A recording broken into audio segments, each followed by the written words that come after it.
Friends, वेदना stories में आपका स्वागत है। मेरी आज की कहानी है बांझ कौन।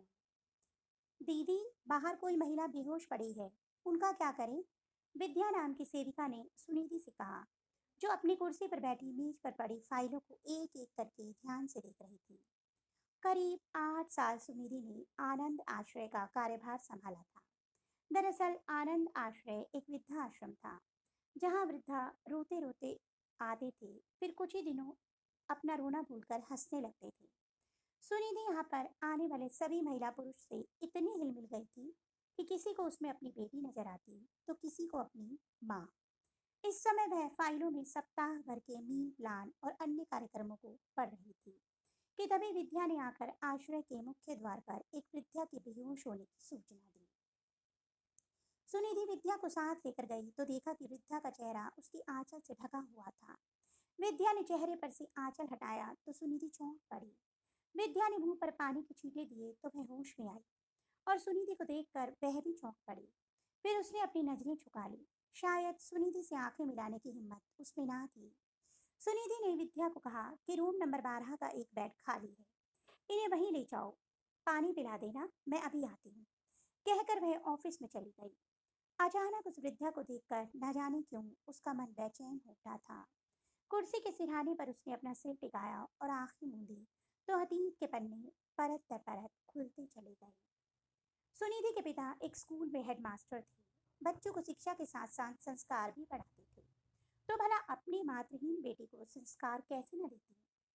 इंटर के बाद वह आगे पढ़ना चाहती थी, लेकिन पिता ने अपने गिरते स्वास्थ्य को देखते हुए उसका विवाह कर देना ही उचित समझा।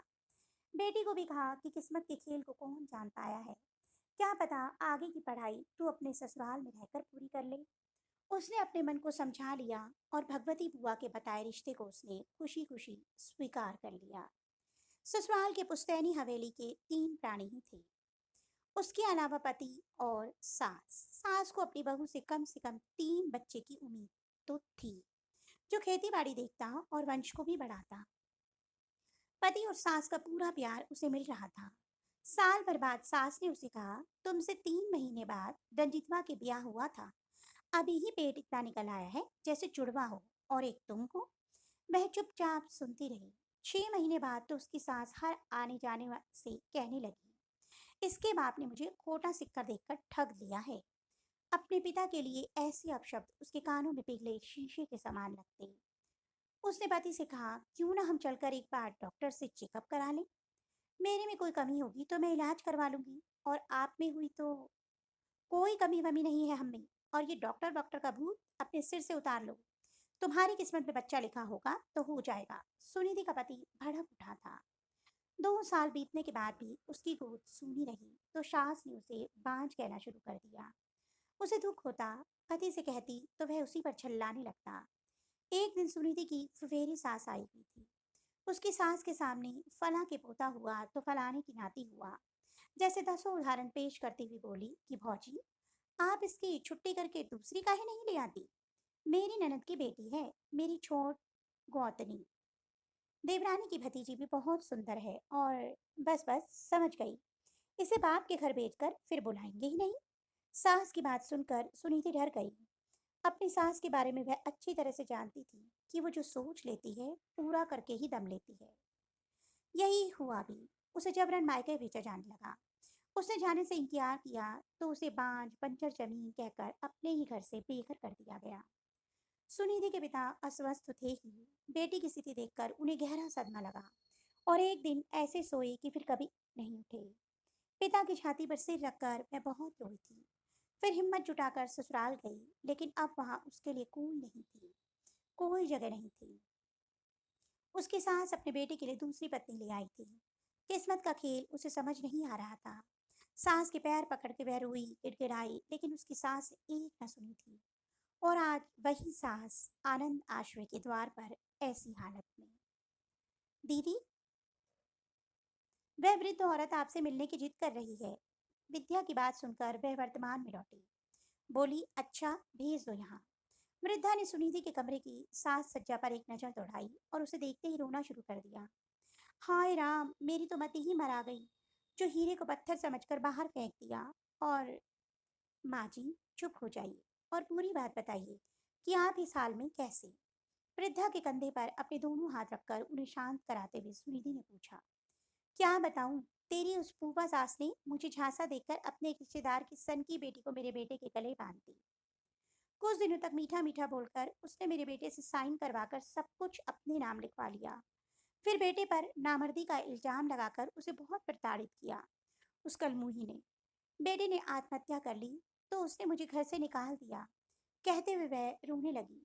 सुनिधि ने उन्हें पानी का गिलास दिया तो पानी पीकर बोली, बहू तू ना मुझे अपने पास रख ले, मैं तेरा सब काम। इसे किस्मत का खेल ही तो कहेंगे।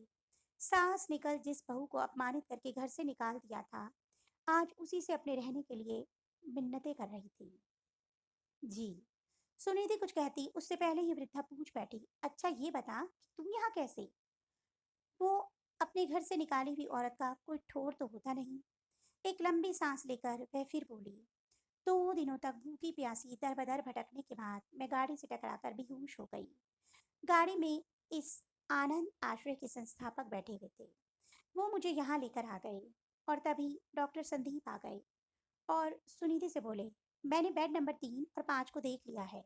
दोनों का बीपी अब एकदम नॉर्मल है। तुम घर साथ चलोगी या। जी चलती हूँ। माँ जी, ये डॉक्टर संदीप हैं, इस आश्रय के संस्थापक के बेटे और मेरे। नमस्ते। हम इनकी। हाथ से सुनिधि को निकलते देख वृद्धा ने पासा फेंकना चाहा, लेकिन संदीप तपाक से बोले, जानता हूँ, आप आराम से यहाँ रहिए। तभी मम्मी मम्मी कहते हुए 5 साल का मनु आकर सुनिधि से लिपट गया। वृद्धा हतप्रभ थी। सोचने लगी, बांझ कौन है। एक बच्चे की माँ जिसे मैंने बंजर जमीन कहकर ठुकरा दिया था, या फिर वो स्वयं जो किस्मत से एक बेटे की माँ तो बनी, लेकिन फिर उसकी गोद सूनी हो गई। दोस्तों, मेरी इस कहानी को सुनकर आप अपनी क्या प्रतिक्रिया देना चाहेंगे, कमेंट बॉक्स में अवश्य बताइएगा। और प्लीज़ मेरे चैनल को सब्सक्राइब कीजिए। जल्द ही एक नई कहानी के साथ आपसे मिलूंगी। तब तक के लिए बाय बाय।